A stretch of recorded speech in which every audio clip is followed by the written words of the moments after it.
Bueno, pues ya regresamos y vamos a continuar. Vamos a seguir. Y la compasión de la misericordia y la fidelidad, ahí nos quedamos y vamos a continuar. ¿Cómo actúa la misericordia en la vida del pueblo de Israel? De todo esto se sucede que la misericordia forma parte no solo del concepto de Dios, sino que es algo que caracteriza la vida del pueblo de Israel. Es el contenido de su diálogo con él exactamente en este aspecto de la misericordia. Es presentada a cada uno de los libros del Antiguo Testamento, con una gran riqueza de expresiones.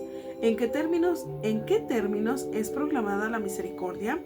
El Antiguo Testamento proclama la misericordia del Señor mediante numerosos términos con significados afines. El Antiguo Testamento anima a los hombres desventurados, sobre todo a los que están oprimidos por el pecado, ¿verdad? Aquí es muy importante entender eso, que nos oprime cuando estamos en pecado, ¿verdad? Y entonces cuando estamos en gracia con Dios, pues no vivimos oprimidos, ¿verdad? Vivimos más bien bajo la misericordia de Dios. Nos dice por el pecado y los llama a la misericordia y les permite contar con ella enseguida de gracias. Ahí nos dice, los llama a la misericordia y les permite contar con ella. Enseguida da gracias y gloria a Dios por la misericordia, por todas las veces que ella se ha realizado en la vida, no solo del pueblo, sino hasta individualmente. Entonces hay que dar gracias a Dios por la misericordia de Dios, ¿verdad? Por sus misericordias. A continuación nos dice, y la justicia divina, la misericordia es contrapuesta en cierto sentido a la justicia divina y se revela con muchos casos no solo más potente, sino también más profunda que ella. Ya en el Antiguo Testamento se enseña, aunque la justicia en el hombre sea auténtica virtud y en Dios significa la perfección trascendente, aún así el amor es mayor que la misma justicia. En última instancia, la justicia sirve a la caridad. La justicia sirve a la caridad. Esto apareció tan claro a los salmistas y a los profetas que el mismo término justicia acabó por significar la salvación realizada por el Señor y su misericordia. ¿Sí? Vamos a continuar. ¿Cómo vamos? Ahí vamos. La misericordia define de la justicia. La misericordia difiere de la justicia. La misericordia difiere de la justicia, pero no contrasta con ella, sino admitimos en la historia del hombre cómo hace el Antiguo Testamento la presencia de Dios, el cual ya como creador se unió con particular amor a su criatura ya en el contexto de la antigua alianza. Esta pronunciada la plena revelación de Dios, que es amor. ¿Cuál es el sentimiento Yahvé para con su pueblo elegido? Te amo con amor eterno. Por eso todavía te conservo en mis favores, aunque los montes sean sacudidos, mi amor jamás se apartará de ti y mi alianza de paz no madurará.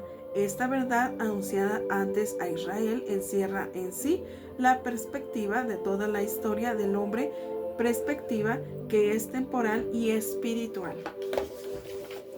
Continuamos. ¿Cómo vamos? Ahí vamos. Vamos a seguir. La misericordia en el Nuevo Testamento. En el Nuevo Testamento, ¿cuál es la primera voz que alaba a la misericordia divina? Es la de María, entrando en la casa de Zacarías, que engrandece, alabado al Señor con toda su alma, por su misericordia, de la cual se vuelve partícipes de generación en generación, los hombres que viven en el temor de Dios, de generación en generación. En la enseñanza de Jesús, como es la imagen de la misericordia, en la enseñanza de Jesús, ¿Cómo es la imagen de la misericordia? Se vuelve más sencilla y más profunda. Esto aparece con amor evidencia en la parábola del Hijo Pródigo, en la cual la esencia de la misericordia divina se halla expresada en el modo particularmente transparente ese hijo que recibe del padre la herencia que le tocaba y deja la casa paterna para ir a malgastar esa herencia en una tierra lejana, viviendo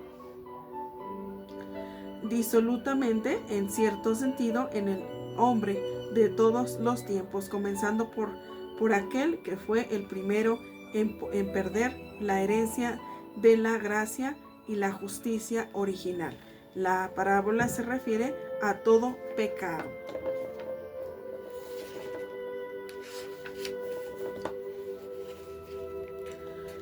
¿Cuál es la analogía de la parábola con el hombre? La analogía se desplaza hacia el interior del hombre. La herencia era constituida por cierta cantidad de bienes materiales, en tanto más importante esos bienes era su dignidad de hijo en la casa paterna. Aparece que el hijo pródigo apenas siente la pérdida de los bienes materiales. Parece que el hijo pródigo apenas siente la pérdida de los bienes materiales. Parece que sí, cuando dice cuántos empleados en la casa de mi padre tienen en abundancia. Ya había un mosquito aquí.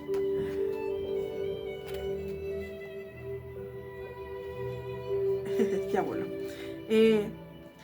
Parece que sí cuando dice cuántos empleados en la casa de mi padre tienen en abundancia y yo aquí muero de hambre. Estas palabras expresan sobre todo su actitud ante los bienes materiales. Tanto por detrás de estas palabras se esconde también el drama de la dignidad perdida. La conciencia de la condición de hijo perdida es entonces que él toma la decisión: me levantaré e iré a mi padre y le diré: Padre, pequé contra el cielo y contra ti, ya no merezco ser llamado hijo tuyo, trátame como uno de tus empleados. Estas palabras permiten descubrir más profundamente el problema esencial a través de la situación material de penuria y a la que el hijo pródigo llegó por causa de livianidad, a causa del pecado que tenía endurecido en él y en el sentido de la dignidad, en el sentido de la dignidad perdida, ¿verdad? Me regreso aquí tantito, dice, llegó por causa de la livianidad, a causa del pecado que tenía endurecido en él y el sentido de la dignidad perdida. A simple vista parece actuar a causa a causa del hambre y de la miseria en que cayera. Independientemente de eso, sin embargo, está la conciencia más profunda: ser un asalariado en la casa del propio Padre, y con certeza una gran humillación y vergüenza.